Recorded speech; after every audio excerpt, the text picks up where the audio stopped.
మధుబాబు గారి అద్భుత జానపద సృష్టి మరకత మంజూష 13వ భాగం. బాధను భరించటం అసాధ్యమైపోయింది కాబోలు. బుస్సుమని ఒక వికృత ధ్వనిని వెలువరించిందా క్షుద్ర ప్రాణి. వానరపు తలను ఒడిసి పట్టుకునే ప్రయత్నాన్ని ఒక్క క్షణం పాటు విరమించుకుని విసురుగా చూసింది వెనుకగా ప్రత్యక్షమైన మానవుడి వంక. వదిలిపెట్టమని చెప్పేది నీకే, వేరెవరికీ కాదు. వదిలేయా వానరాన్ని అంటూ ఈసారి తన చేతికర్రను అడ్డంగా గాలిలోకి దూశాడు ఆనందుడు. తప్పలేదతని గురి. కంటికి కనిపించనంత వేగంతో పోయి అతనికేసి చూస్తున్న దాని తలకు తగిలింది కర్ర. ఠక్కున మూతబడిపోయింది వెడల్పుగా తెరుచుకున్న దాని నోరు.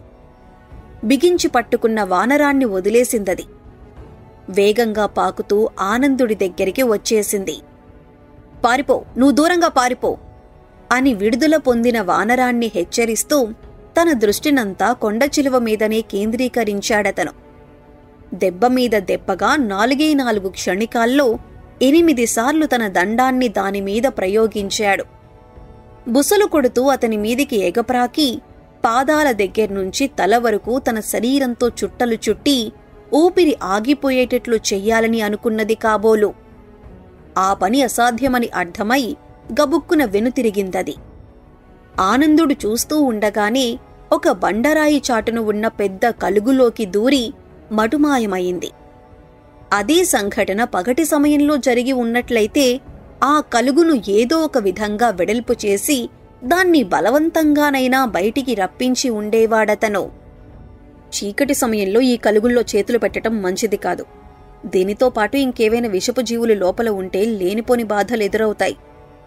తనలో తాను అనుకుంటూ ఆ కలుగును వదిలి వెనక్కి వచ్చేశాడు. అంతకుముందు విశ్రాంతి తీసుకోవటానికి ఆగిన ప్రదేశం దగ్గరికి కూడా పోలేదతను. ఎంతో కష్టపడి పట్టుకున్న వానరాన్ని తనకు దక్కకుండా చేశానన్న కక్షతో రగులుకుపోతూ ఉంటుంది. చీకటిని ఆసరాగా చేసుకుని దొంగదెబ్బ తీయటానికి తప్పకుండా ప్రయత్నం చేస్తుంది అని అనుకుంటూ మళ్లీ నడక మొదలుపెట్టాడు.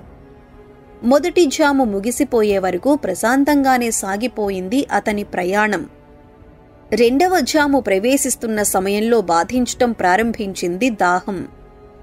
నడక మొదలు పెట్టకముందే నీటి లభ్యత గురించి ఆలోచించుకుని ఉండవలసింది. తప్పు చేశాను. తెల్లవారేసరికి గొంతు ఇంకా ఎండుకుపోతుంది. అడుగు తీసి అడుగు వేయటం కష్టమైపోవచ్చు. ఇప్పుడేం చేయటం? ఎక్కడివాడక్కడ ఆగిపోయి చుట్టూ ఉన్న బండల వంక చూస్తూ తనను తానే ప్రశ్నించుకున్నాడతను. ఉన్నట్లుండి తనకు ఎడమచేతి వైపున ఉన్న బండరాళ్ల దగ్గర చిన్న చప్పుడవటంతో గిరుక్కున అటుకేసి తిరిగాడు. 1 కాదు 2 కాదు, దాదాపు 100కు పైగా ఉన్న వానర సమూహం కనిపించేసరికి జల్లుమన్నది అతని శరీరం. చీకటి పడగానే మంచి ప్రదేశాలను ఎంపిక చేసుకుంటాయవి. వెలుగొచ్చే వరకు హాయిగా విశ్రాంతి తీసుకుంటాయి. నిశీధిలో సంచరించటం అలవాటు లేని ఆ అమాయక ప్రాణులు ఇప్పుడు ఉన్నట్లుండి అలా ప్రత్యక్షం కావటానికి కారణమేమిటి? అంతకుముందే తను కలుగులోకి తరిమిన కొండచిలువ వంటి క్షుద్రప్రాణి ఇంకోటి వాటిని బెదిరించటానికి ప్రయత్నం చేస్తున్నదేమోనన్న అనుమానం వెంటనే కలిగిందతనికి. మీరు భయపడి అటు ఇటు పరుగులు తీయాల్సిన అవసరం లేదు. మీ భయానికి కారణమేమిటో నాకు చూపించండి. దండాన్ని బిగించి పట్టుకుని ముందుకు అడుగు వేస్తూ అన్నాడతను వాటన్నింటినీ ఉద్దేశించి. కిచకిచమని శబ్దం చేస్తూ ముందుకు వచ్చింది ఒక కోతి. తన దగ్గర ఉన్న ఒక వస్తువును అతనికేసి చాచింది. అమితమైన ఆశ్చర్యంతో దాన్ని అందుకున్నాడు ఆనందుడు. సొరకాయ బుర్ర. ప్రయాణాలు చేసేటప్పుడు ద్రవ పదార్థాలను వెంట తీసుకువెళ్లేందుకు ప్రయాణీకుల దగ్గర ఉండే అత్యంత విలువైన వస్తువు. నరమానవుడెవడూ అడుగుపెట్టని ఈ బండరాళ్ల మధ్యలో ఈ బుర్ర మీకెక్కడ లభించింది? దాన్ని తడిమి చూస్తూ ఆశ్చర్యంగా అడిగాడు ఆనందుడు. కిచకిచలాడిందా కోతి. ఆ శబ్దాలకు అర్థమేమిటో ఆనందుడికి అవగతం కాలేదుగాని ఎందుకవి భయపడ్డాయో వెంటనే తెలిసిపోయింది. సొరకాయ బుర్రను అతనికి అందించిన వెంటనే వెనుతిరిగి బండల మధ్య నడవటం మొదలుపెట్టిందా వానరం. దాని వెనుకే బయలుదేరాడు ఆనందుడు. వెంటనే కదిలాయి ఆ గుంపులోని కోతులన్నీ. సుశిక్షితులైన సైనికుల మాదిరి అతని వెనకే నడవటం ఆరంభించాయి. పావుఘడియపాటు నడిచి ఉన్నట్లుండి ఒక బండరాయి దగ్గర ఆగిపోయింది ముందు నడుస్తున్న కోతి. అది ప్రత్యేకంగా పని కట్టుకుని శబ్దాలు చేయవలసిన అవసరం లేకుండానే ఆ బండ ప్రక్కన ఉన్న ఒక నీటి గుంటను గమనించాడతను. నీకు నీ గుంపుకి కృతజ్ఞతలు ఎలా తెలియజేసుకోవాలో నాకు తెలియటం లేదు. కొండ చిలువను కొట్టి నేను మీకు చేసింది చాలా చిన్న సహాయం.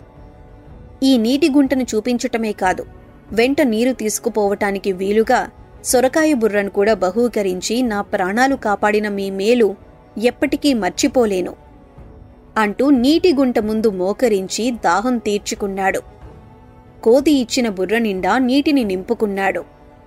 కిచకిచమని మరోసారి శబ్దం చేసింది అతన్ని ఆ ప్రదేశంలోకి తీసుకువచ్చిన కోతి. ఉన్నట్లుండి వెనక్కి తిరిగి చీకట్లలోకి పరుగు తీసింది. కన్ను మూసి కన్ను తెరిచేటంతలో మిగిలిన వానరాలు కూడా దాన్ని అనుసరించి పరుగులు తీశాయి. మరో పావుఘడియపాటు అక్కడే కూర్చున్నాడు ఆనందుడు. ఇంకోసారి గుంటలోని నీటితో గొంతు తడుపుకుని మళ్లీ ప్రయాణం మొదలుపెట్టాడు. దూరంలో కనిపిస్తున్న వెలుగుల మీదనే దృష్టిని కేంద్రీకరించి అడుగులు వేస్తున్న గవాక్షుడి జతగాళ్ల ఎదుట ఉన్నట్లుండి ప్రత్యక్షమయ్యారు పొడవాటి బరిసెల్ని పట్టుకుని ఉన్న నలుగురు వ్యక్తులు. ఎవరు మీరు? ఎటో కాని సమయంలో ఎందుకిటుగా వస్తున్నారు? ఖంగుమంటున్న కంఠంతో అడిగాడు వారిలో ఒకతను. సమాధానం సరిగ్గా ఇవ్వకపోయినా, సమాధానం ఇవ్వటానికి ఆలస్యం చేసినా వారి చేతుల్లో ఉన్న ఆయుధాలు తమ శరీరాలకేసి గురిపెట్టబడతాయని అర్థమై గబగబా తామెవరో అతనికి చెప్పాడు ఒక జతగాడు. వెంట తెచ్చుకున్న ఆహారం కోతుల పాలైపోయింది. సొరకాయ బుర్రల్లోని నీరు సరిపోలేదు అంటూ తాము ఆ సమయంలో అటుగా రావటానికి కారణాన్ని వివరించాడు. పక్కకు తిరిగి తన వెంట ఉన్న వారిలో ఒక వ్యక్తికి సైగ చేశాడా మనిషి. పరుగులాంటి నడకతో వెనక్కిపోయి పావుఘడియ తరువాత పెద్ద మట్టి పాత్ర నిండా నీటిని తెచ్చాడా వ్యక్తి. ఒక వెదురు బుట్టలో చక్కగా కాల్చిన అడవి దుంపల్ని పెట్టుకువచ్చాడు. నీరు ఆహారం కోసమే మీరు ఇటుగా వచ్చి ఉంటే వీటిని తీసుకుని వచ్చిన దారిని వెనక్కి వెళ్ళిపోండి. చీకటి సమయంలో పరాయి వారెవర్ని మేము మా నివాసాల దగ్గరికి అనుమతించం. వెళ్ళిపోండి గంభీరంగా హెచ్చరించాడు మొదట మాట్లాడిన మనిషి. మాతో పాటు మా జతగాడు ఇంకొకతను ఉన్నాడు. మా వాహనాలు కూడా ఉన్నాయి. వాటికి కూడా నీరు అవసరమే. చిన్న కంఠంతో తమ పరిస్థితిని మరోసారి అతనికి ఎరుకపరిచాడు గవాక్షుడి జతగాడు. తెల్లవారిన తర్వాత రండి. వెలుగున్నంత వరకే మేము ఎవరినైనా మా నివాసాల దగ్గరికి అనుమతిస్తాం. చీకటి పడిన తర్వాత ఎటువంటి పరిస్థితిలోనూ ఎవరినీ లోనికి రానీయం. మరింత కఠినంగా చెప్పాడా మనిషి. ఆపై అతన్ని బలవంత పెట్టినందువల్ల ఎటువంటి ఉపయోగమూ ఉండదని తెలిసిపోయింది గవాక్షుడి జతగాళ్ళిద్దరికీ. మరొక్క మాట మాట్లాడితే ఇప్పుడిచ్చిన మంచినీటిని, ఆహార పదార్థాలను వెనక్కి తీసేసుకుని ఒట్టి చేతులతో వెళ్లిపోమ్మంటారన్న భయం కూడా కలిగింది. అడిగిన వెంటనే సహాయం చేసినందుకు మీకు మా కృతజ్ఞతలు. మీరు చెప్పినట్లే వెలుగొచ్చిన తర్వాత మా జతగాడిని, మా వాహనాలను వెంటబెట్టుకు వస్తాం అంటూ వెనుతిరిగారు వారిద్దరూ. కడుపు నిండుగా ఆరగించి బ్రేవుమని త్రేంచాడు గవాక్షుడు. ఆహార పదార్థాల పాత్రలతో పాటుగా ప్రత్యక్షమైన ఇంకో పొడుగాటి పాత్ర వంక ఆశ్చర్యంగా చూశాడు.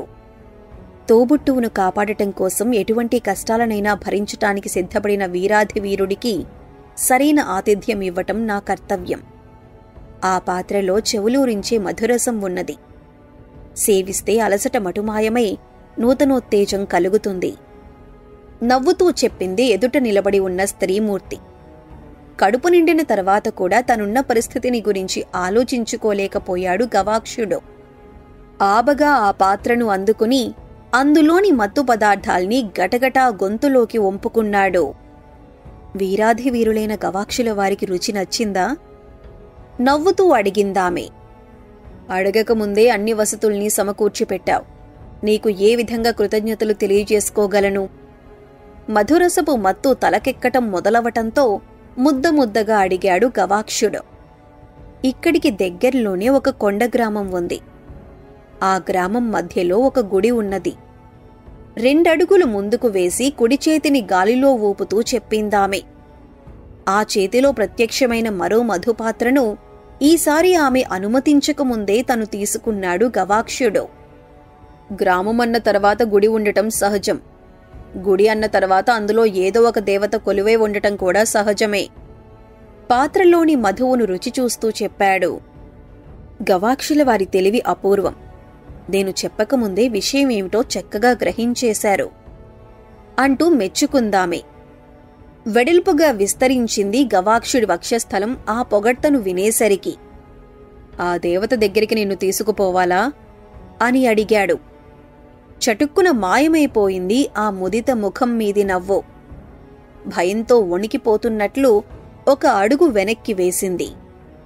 భయపడుతున్నావా సుందరి? ఒక కుగ్రామంలో ఉన్న గుడి దగ్గరికి పోవటానికి నువ్వు భయపడుతున్నావా? ఆశ్చర్యంగా అడిగాడు గవాక్షుడు.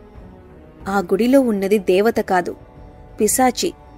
చీకటి వేళల్లో గుడిలో నుంచి బయటికి వచ్చి కనిపించిన వారందర్నీ విరుచుకు తినే రాక్షసి. చిన్న కంఠంతో అతనికి చెప్పిందామే. రాకేంద్రుల వారి సోదరుడి కుమారుడిని నేను. రాక్షసులకి పిశాచాలకి భయపడటం అనేది జరగదు. నీకు నా వల్ల కాదగిన సహాయం ఏమిటో వివరంగా చెప్పు. వెంటనే చేసి చూపిస్తాను గంభీరంగా అన్నాడు గవాక్షుడు. ఆ గుడిలోని దేవతగా పూజలందుకుంటున్న పిశాచి శక్తిని నిర్వీర్యం చేసేయాలి. మీకు తెలుసునో లేదో గాని మీ నగరం మీద విరుచుకుపడిన దుష్టశక్తులన్నీ ఆ గుడిలో నుంచే వచ్చాయి.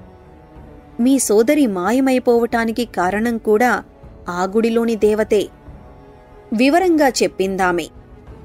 తన దగ్గర ఉన్న పాత్రలోని మధువునంతా ఒక్క గుక్కలో త్రాగి ఆ పాత్రను అవతలికి విసిరికొట్టాడు గవాక్షుడు. ఈ మాట నువ్వు ముందుగానే చెప్పి ఉంటే ఈ పాటికి నేను ఆ గుడి దగ్గరికి వెళ్లిపోయి ఉండేవాడిని. ఇప్పటికైనా మించిపోయిందేమీ లేదు. రేపు తెల్లవారగానే ఆ గ్రామం దగ్గరికి పోతాను. ఎవరు అడ్డుపడినా ఆగకుండా అంటూ ఉండగా చటుక్కున చేతిని చాచి అతని మాటల్ని అడ్డుకున్నది ఆమె. నీ జతగాళ్ళిద్దరూ ఆ గ్రామం దగ్గరికే పోయొస్తున్నారు. వారికి నేను కనిపించకూడదు. తిరిగి రేపు రాత్రికి మీ దర్శనం చేసుకుంటాను అన్నది. ఎందుకు కనిపించకూడదు? ఏమిటి నీ సందేహం? ఆశ్చర్యంగా అడిగాడు గవాక్షుడు.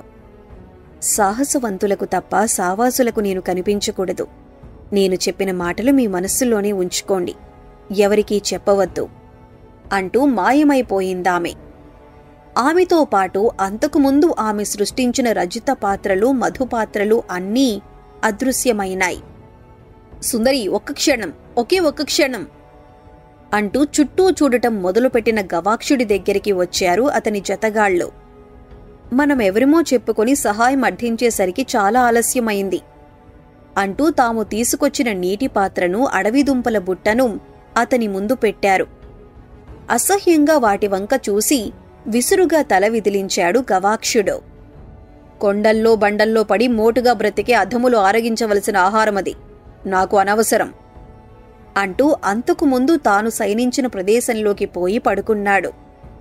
ఆకలితో దాహంతో అలమటిస్తూ ఆలస్యమైనందుకు తమను పరుషమైన పదాలతో నిందిస్తూ ఉండవలసిన అతను అలా మత్తుగా మాట్లాడ్డమేమిటో అర్థం కాలేదు అతని జతగాళ్ళిద్దరికీ. మనకి కనిపించకుండా ఏవైనా ఆహార పదార్థాలను తన దగ్గర దాచిపెట్టుకున్నాడా? మనల్ని ఆవలికి పంపి తాను తీరుబడిగా వాటిని ఆరగించి ఉంటాడా? చిన్న కంఠంతో సహచరుడినడిగాడు ఒక జతగాడు. ఆహార పదార్థాలను ఆరగించాడో లేదో తెలియదుగాని మధిరను సేవించినట్లు మాటలు మహామత్తుగా వినవచ్చాయి. తాగటానికి నీళ్లే కనిపించని ఈ బంజరుబైలు ప్రదేశంలో మధిరెక్కడ్నుంచి వచ్చింది? మరింత రహస్యంగా ఎదురు ప్రశ్న వేశాడు సహచరుడు. స్నేహధర్మాన్ని పాటించి మనం వెంట రావటం మంచి పని కాదని నాకదే పనిగా అనిపిస్తోంది. నగరాన్ని వదిలి ఇంకా ఒకరోజు కూడా పూర్తిగా గడవలేదు. గవాక్షుడి విశ్వరూపం నన్ను భయపెడుతోంది అన్నాడు మొదటి స్నేహితుడు. తెల్లవారిన తర్వాత ఆ గ్రామంలోకి పోదాం. వెలుగున్నప్పుడే విషయాలన్నీ వివరంగా మాట్లాడదాం అన్నాడు రెండో స్నేహితుడు. గవాక్షుడు మనల్ని మాట్లాడనీయుడు. తను మాట్లాడిందే ముఖ్యమని అంటాడు అన్నాడు మొదటి జతగాడు. అప్పుడతనికక్కడే వీడ్కోలు చెప్పి మనం గ్రామంలోనే ఆగిపోదాం అన్నాడు రెండో స్నేహితుడు. తోడుగా బయలుదేరిన వాళ్లం మధ్యలో ఒంటరిగా వదిలేసి మనమిద్దరమే నగరానికి తిరిగి వెళ్లటం బాగుంటుందా? శరభేంద్రుల వారు చండశాసనుడు.